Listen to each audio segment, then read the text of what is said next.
Al-Laythi Al-Jundu'i Al-Makki, ya. Orang ini sangat saleh, luar biasa. Sampai di Mekah itu kalau ada orang yang menganggap dirinya, ya, lemah imannya, pasti datang kepada dia, ya, kepada Ubaid ini rahimahullah. Orang ini sangat luar biasa keimanannya. Ada sebuah kisah dinukil oleh Ibnu Qudamah. Kisah Ibnu Qudamah dinukil tadi, kisah Tha'labah. Ini dinukil dalam sebuah kisah di sebuah buku, ya. Kisah ini kisah sahih. Ada seorang wanita di Mekah sangat terkenal dengan kecantikannya, dan wanita ini terkenal tinggi, putih, cantik, fitnah luar biasa. Tapi dia tutup wajahnya, dia pakai cadar. Dia bilang sama suaminya, satu hari dia bicara sama suaminya, dia mengatakan, wahai suamiku, kira-kira apakah ada orang yang bisa selamat dari fitnah wajahku ini? Artinya dia coba menyebutkan sama suaminya. Kata suaminya, tentu saja ada, ya, walaupun kau cantik, tapi akan ada orang yang bisa tidak kena fitnahmu. Kata perempuan itu penasaran, siapakah itu? Artinya kalau saya buka wajah saya, ya, saya tidak pakai hijab ini, masih ada laki-laki yang tidak tertarik. Maka kata suaminya, Ubaid ibn Umair, seorang ulama. Maka tiba-tiba istrinya karena merasa tertantang datang kepada suaminya lalu berkata, wahai suamiku, Andes, apakah kau mengizinkan aku untuk coba menggoda Ubaid hanya untuk mengetes imannya, sekaligus juga mengetes apakah betul memang dia tidak kena dengan fitnah wajahku dan kecantikanku ini? Suaminya mengatakan, karena penasaran juga mengatakan, baik, saya izinkan. Maka wanita ini pergi ke Masjid Haram. Ini Ubaid ini punya majelis ta'lim, ya, di Masjid Haram, ulama besar. Tidak pernah sama sekali berbuat dosa dalam kisahnya, dalam kisah hidupnya. Allahu alam kalau yang dinukil dari kisah yang lain, tapi dia disebutkan orang ini sangat soleh. Kemudian datanglah wanita ini lalu mengatakan, saya punya pertanyaan Syekh. Kata dia, silahkan. Dia bilang, tapi pertanyaan ini pribadi, maka saya tidak bisa menanyakan di depan orang. Kalau bisa saya akan meminggir dengan anda di salah satu sudut masjid ini.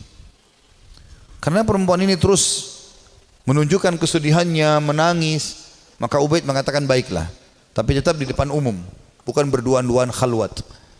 Di tiang masjid di sebelah situ ada sekitar jemaah. Tiba-tiba wanita ini pada saat duduk depan Ubaid membuka cadarnya, dan memang terlihat kecantikan yang luar biasa. Maka Ubaid rahimahullah mengalihkan wajahnya sambil kata Ubaid mengatakan, apa yang kau lakukan? Bukankah kau bertanya, kenapa kau membuka cadarmu? Dia mengatakan, sebenarnya wahai Syekh Ubaid, saya mencintaimu dan saya menyukaimu, maka aku datang untuk menawarkan diri. Maka Ubaid mengatakan, dan aku tinggal tunggu jawabanmu. Artinya kapan kau mau, selesai, aku jadi milikmu, terserah kau mau apakan. Perempuan ini ingin menguji. Ubaid tidak mengenal siapa perempuan ini. Subhanallah, dia mengatakan, saya akan jawab pertanyaanmu itu kalau kau menjawab 5 pertanyaanku. Kata Ubaid rahimahullah, tapi sambil buang muka, enggak dilihat ke wajah wanita ini. Wanita tersebut menggambarkan Ubaid tidak melihat sedikit pun ke wajahku, padahal wanita ini depan matanya dan sangat cantik. Maka kata wanita tersebut, tanyalah. Kata Ubaid rahimahullah, jadi tadi dia memang bilang waktu dalam majelis, saya punya masalah, saya mau minta nasihat. Padahal dia cuma mau berbohong wanita ini, tapi akhirnya mendapatkan nasihat yang benar. Apa kata Ubaid rahimahullah? Andai saja bertepatan pada saat sekarang malaikat maut datang ingin mencabut ruhmu, apakah kau akan menawarkan hal yang sama padaku kalau memang kau sedang berhadapan dengan malaikat maut? Kata wanita tersebut, tentu tidak.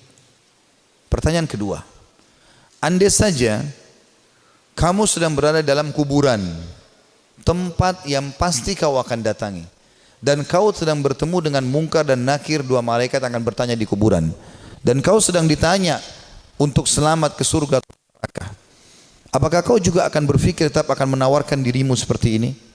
Dia mengatakan tidak. Yang ketiga, seandainya kau sedang berada bersama aku di padang mahsyar, kemudian buku-buku amal sedang berterbangan, dan kau tidak tahu apakah kau akan terima dengan tangan kanan atau tangan kiri. Tangan kanan akan selamat ke surga, tangan kiri akan masuk ke neraka. Apakah kau juga akan menawarkan dirimu seperti ini kepadaku? Dia mengatakan tidak. Yang keempat, ya, andai saja kau sedang ditimbang amalmu dan kau tidak tahu amal baik atau amal buruk di timbangan amal hari kiamat nanti yang lebih berat. Apakah kau masih mau menawarkan dirimu padaku? Dia mengatakan tidak. Lalu kemudian pertanyaan terakhir yang kelima. Andai saja kau sedang diminta pertanggungjawaban oleh Allah tentang kecantikanmu ini, tentang keadaanmu, ya, kelebihan-kelebihan nikmat yang Allah berikan kepadamu ini. Apakah kau juga akan mengatakan kepada Allah, aku sempat menawarkan ini kepada Ubaid? Maka dia mengatakan tidak. Maka Ubaid pun mengatakan rahimahullah, kalau gitu bertakwalah kepada Allah dan jagalah dirimu serta nikmat Allah yang ada padamu. Maka tiba-tiba perempuan tersebut menangis terisak-isak. Lalu kata Ubaid, pulanglah. Lalu Ubaid berdiri tanpa melihat sedikit pun ke wajah wanita tersebut. Setelah dia pergi, wanita itu pulang ke rumahnya. Suaminya sudah menunggunya, ingin mengetahui berita apa yang ada sebenarnya. Maka setelah dia pulang, suaminya kaget melihat matanya merah, menangis. Kata suaminya, apa yang terjadi wahai istriku? Dia mengatakan, sungguh aku akan binasa wahai suamiku. Aku tadinya niat ingin bermaksiat kepada Allah, Allah meluruskanku justru melalui Ubaid. Dan sungguh Ubaid adalah orang saleh. Dan semenjak hari itu perempuan itu tidak pernah dandan lagi sama sekali sampai ajal datang menjemputnya. Teman-teman sekalian, orang yang saleh, orang yang tulus kepada Allah Subhanahu wa taala memang orang-orang yang justru tidak mudah tergoda. Kalau antum hanya sekedar dengan godaan sedikit mudah tergoda, itu masih orang biasa. Tapi kita harus menjadi orang yang luar biasa memang. Tidak boleh mudah tergoda.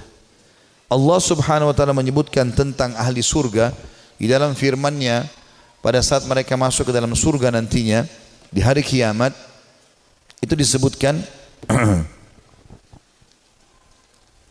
malaikat akan masuk dari semua pintu-pintu istana mereka dan mereka akan berkata para malaikat, salamun alaikum bima sabartum fa ni'ma uqbad dar. Selamat buat kalian, keselamatan buat kalian atas kesabaran kalian. Dan ini sebaik-baik tempat untuk kembali. Surga maksudnya.